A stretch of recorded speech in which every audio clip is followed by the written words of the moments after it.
У каждого ученика и педагога сегодня праздничное настроение. В современном здании теперь для них начинается новый этап в учебе и преподавании. В прошлом осталось трехсменка, отныне занятия будут проходить в одну смену. Перемены тоже станут длиннее. Школьники говорят, времени и на обучение, и на отдых точно хватит. В старой школе мы учились по 35 минут. Большая перемена длилась всего лишь 10 минут. Мы не успевали осваивать новый материал. Столовой тоже не было. Негде было там пообедать, поужинать. И домой уходили в 8 часов. Больше всего мне нравится в этой школе то, что она очень большая, просторная. В отличие от нашей прошлой школы, она была маленькой, неудобной, старой. В свободное время от уроков мы можем играть в шахматы, есть швейные, кулинарные кабинеты. Действительно, в новой школе созданы все самые лучшие условия для обучения. Глава Ингушетии приехал лично поздравить учащихся и педагогов с открытием нового учебного заведения. Махмуд Али Калиматов отметил, что благодаря поддержке федерального центра в регионе открываются современные учреждения, создаются дополнительные рабочие места и повышается качество образования. Каждый учитель, каждый ребенок, он должен нести с собой свою ответственность. У нас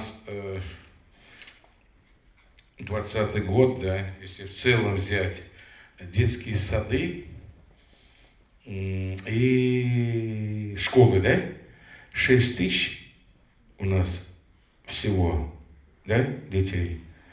И знаете, около 2000, наверное, рабочих мест.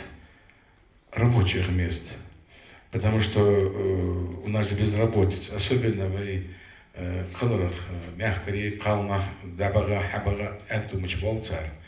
А для них это как раз работа. Я хотел бы, чтобы как-то девочка читала «Лукоморье дуб зеленый» Пушкина, чтобы вы хорошо учились, и чтобы остаться и приносить пользу своему селу.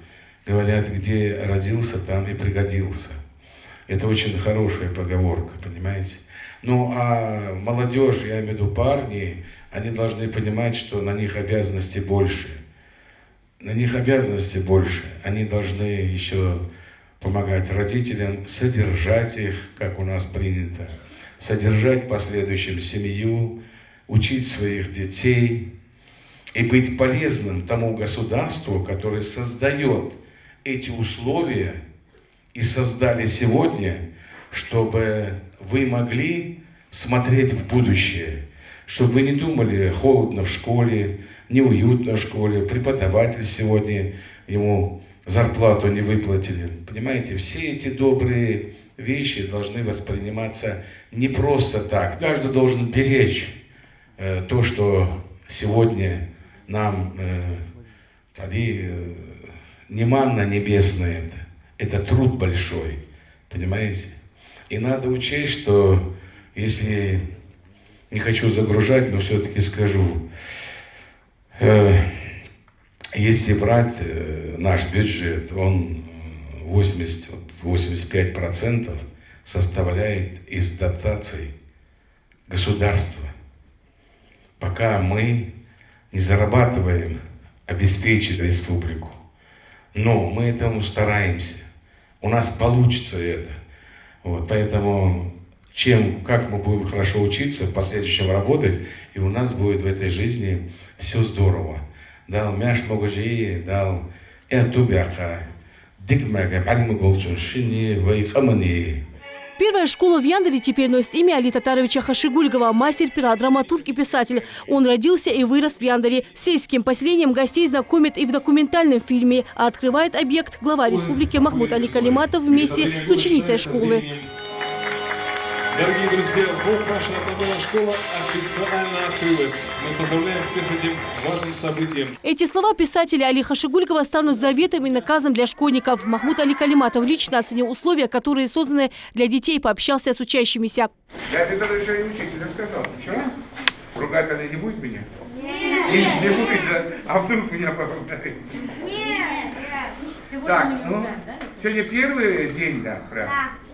Вы в разных школах были, да? Да. А сейчас удобно? Да. Светло, красиво? Да. Новая школа рассчитана на 250 детей с возможностью создания дополнительных мест. Здесь учащимся точно не будет тесно. 25 уютных и просторных кабинетов укомплектованы по последнему слову техники. Актовые спортивные залы, пищеблоки, большая столовая, компьютерный класс и кабинет для изучения иностранных языков. Строительство началось в августе месяце 2019 года. И до вот настоящего момента наши дети обучались на базе 2 школ, 2 и 3 школы. Конечно, было все сложно, а теперь у нас новые возможности, новые условия. В школе имеется видеонаблюдение, соблюдены все меры по противопожарной безопасности, всевозможные и водоем, и гидранты, все те требования, которые сейчас предъявляются к образовательным организациям по пожарной безопасности, здесь соблюдены. Для младших групп продленного дня старшим предлагают факультативы по самым разным предметам. Условия позволяют обучать детей не только знаниям, но и творчеству. Новому общеобразовательному учреждению большое внимание уделяют дополнительному образованию. Здесь уже создано больше 10 кружков. И мальчики, и девочки найдут дело по душе. Так, руки со стола убрать. Последних научат, как правильно вести домашнее хозяйство, расскажут о сервировке стола и о том, как должны быть разложены столовые приборы. Это кабинет домоводчества. И таких интересных мастерских здесь еще много. Гордостью школы можно назвать мастерские. Все они оборудованы современной техникой. Это позволит раскрыть таланты детей и научит их самому разному ремеслу. Мы находимся в мастерской для мальчиков. Нам завезли очень хорошее современное оборудование. Вот это, например, у нас пылесос для сборки опилок после работы детей. Вот тоже приборы очень хорошие, современные нам завезли. И оборудованы специальные места для работы учащихся вместе с защитным блоком. Желающие есть заниматься? Очень много желающих. Мы сейчас формируем группы для мальчиков, и желающих очень много у нас. Девочек научат не просто шить, а шить профессионально. Для этого тоже есть все необходимое. В старой школе приходилось просто рисовать и делать поделки на уроке технологии. Такого оборудования у нас не было в кабинетах. Это вот сейчас нам привезли вот эти машины. Машины очень хорошие. Мы их проверили, шьют хорошо. До этого мы с детьми занимались рукоделием. Вот среднее звено в основном рукоделием. Старшие классы, у них там идет профессиональное самоопределение, профессиональная подготовка, то есть чисто вот теоретические занятия. А сегодня у нас вот есть вот такой уютный, теплый кабинет, в котором дети могут заниматься. Полноценные уроки в школе уже начались, только с расписанием школьникам нужно лучше ознакомиться. Теперь в нем несколько новых предметов. Рина Цычоева, Магомед Дидигов, Новости 24.